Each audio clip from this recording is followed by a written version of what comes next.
This is question number 6. The statement of the problem is, a stone falls from a height of 60 meter on the ground.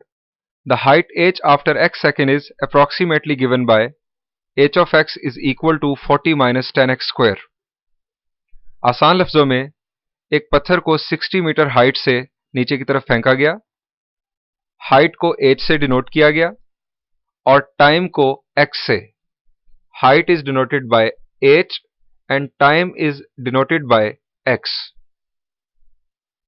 अब जरा गौर कीजिए कि अगर हम एक पत्थर को 60 मीटर हाइट से फेंकें, एयर फ्रिक्शन को इग्नोर कर दें, तो उस पत्थर की हाइट किस चीज पर डिपेंड करेगी?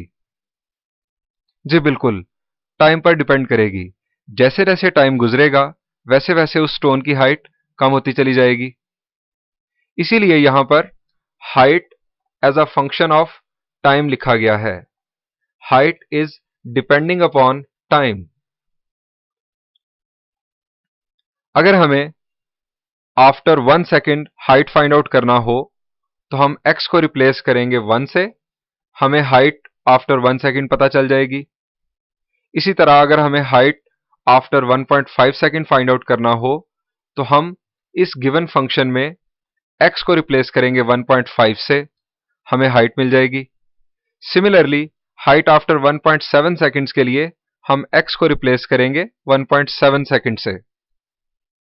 सेकेंड पार्ट में हमें कहा गया है when does the stone strike the ground, यानी स्टोन ने ग्राउंड पर कब स्ट्राइक किया, कितना वक्त गुजरने के बाद स्ट्राइक किया. तो चलिए फर्स्ट पार्ट देखते हैं. हमें फाइंड आउट करना है हाइट आफ्टर 1 सेकेंड.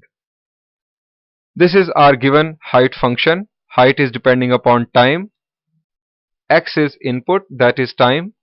हम x को रिप्लेस करेंगे 1 से. हमने x को रिप्लेस किया 1 से. Simple calculation, 40 minus 10 that is 30. So height after 1 second will be 30 meter. अब आप पार्ट बी और पार्ट सी खुद सॉल्व कीजिए. सेकेंड पार्ट डिस्कस करते हैं. When does the stone strike the ground, यानी कितना वक्त गुजरने के बाद स्टोन ने ग्राउंड पर स्ट्राइक किया. अब जरा ये सोचिए कि जब स्टोन ग्राउंड पर हिट करेगा तो उसकी हाइट क्या होगी? जी बिल्कुल, हाइट होगी 0. यानी इस दफा हम हाइट को 0 पुट करेंगे और टाइम फाइंड आउट करेंगे. फर्स्ट पार्ट में हमने टाइम पुट किया, हमें हाइट मिली. यहां पर हम हाइट को 0 कर देंगे और टाइम कैलकुलेट करेंगे. Here h of x will be equal to 0. यह था हमारा h of x, that is 40 minus 10x square. हम हाइट को रिप्लेस करेंगे 0 से और कैलकुलेशन करेंगे. x की वैल्यू फाइंड आउट करेंगे. x is time. 10x square is equal to 40. x square is equal to 40 over 10. x square is equal to 4. Taking square root on both sides, x is equal to 2 seconds. जब हम square root लेंगे तो आप जानते हैं कि plus minus भी appear होगा. हमने अगेन माइनस को इग्नोर किया. क्यों? जी बिल्कुल, क्योंकि x जो है ये टाइम है और टाइम नेगेटिव नहीं होता. यहां पर इस प्रॉब्लम का सॉल्यूशन एंड हुआ. This is question number 5. Given f of x is equal to x cube minus ax square plus bx plus 1. If f of 2 is equal to minus 3 and f of minus 1 is equal to 0, find the value of a and b. This is a and this is b. हमें a और b की value find out करना है. हमें given है f of 2 is equal to minus 3 and f of minus 1 is equal to 0. हम क्या करेंगे?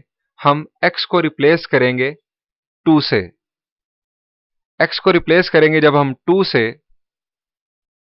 तो हमें एक इक्वेशन मिलेगी जिसमें 2 अननोन्स होंगे, a एंड b. इसी तरह जब हम x को रिप्लेस करेंगे -1 से तो हमें एक दूसरी इक्वेशन मिलेगी. उस इक्वेशन में भी a और b अननोन ही रहेंगे. हम उन दो इक्वेशंस को आपस में कंपेयर करेंगे और a और b की वैल्यूज फाइंड आउट करेंगे. तो चलिए सॉल्यूशन देखते हैं। This is f of x.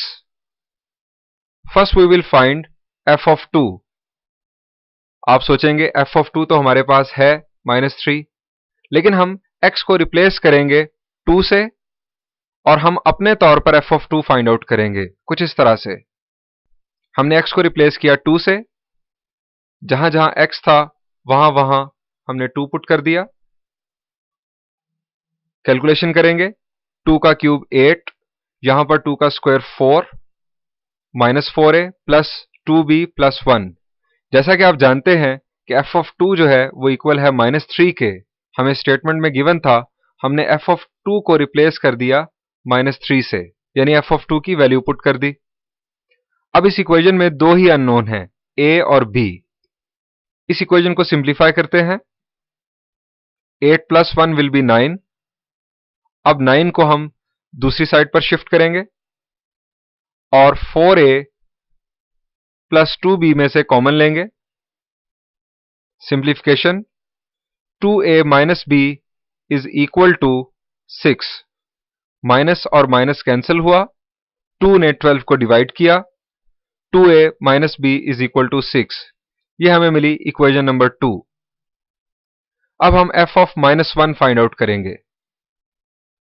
Putting x is equal to -1 in equation 1, this is equation 1। Left side पर f of -1 की वैल्यू हमें गिवन थी 0, वो हम पुट कर देंगे।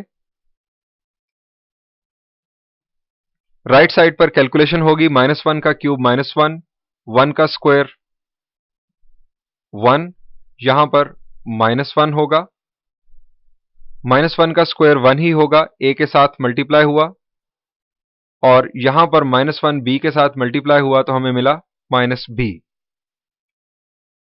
ये -1 प्लस 1 के साथ कैंसिल होगा।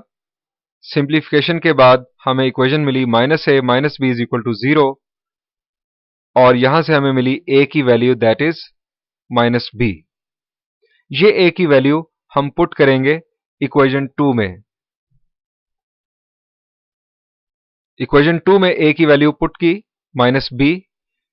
इक्वेशन 2 में यहां पर a था, हमने a को रिप्लेस कर दिया -b से।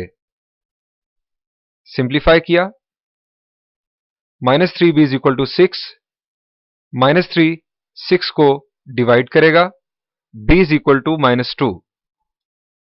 अब ये वैल्यू या तो आप इक्वेशन 2 में पुट कर दें या इक्वेशन 3 में। पुटिंग इन 3, थर्ड इक्वेशन थी हमारे पास a is equal to -b। इसमें b की वैल्यू पुट की, यहां पर b है, आप देख सकते हैं। b को रिप्लेस किया -2 से, a की वैल्यू हमें मिली 2। सो हमें a और b दोनों की वैल्यूज मिल गई। यही हमें फाइंड आउट करना था। यहां पर इस प्रॉब्लम का सॉल्यूशन एंड हुआ।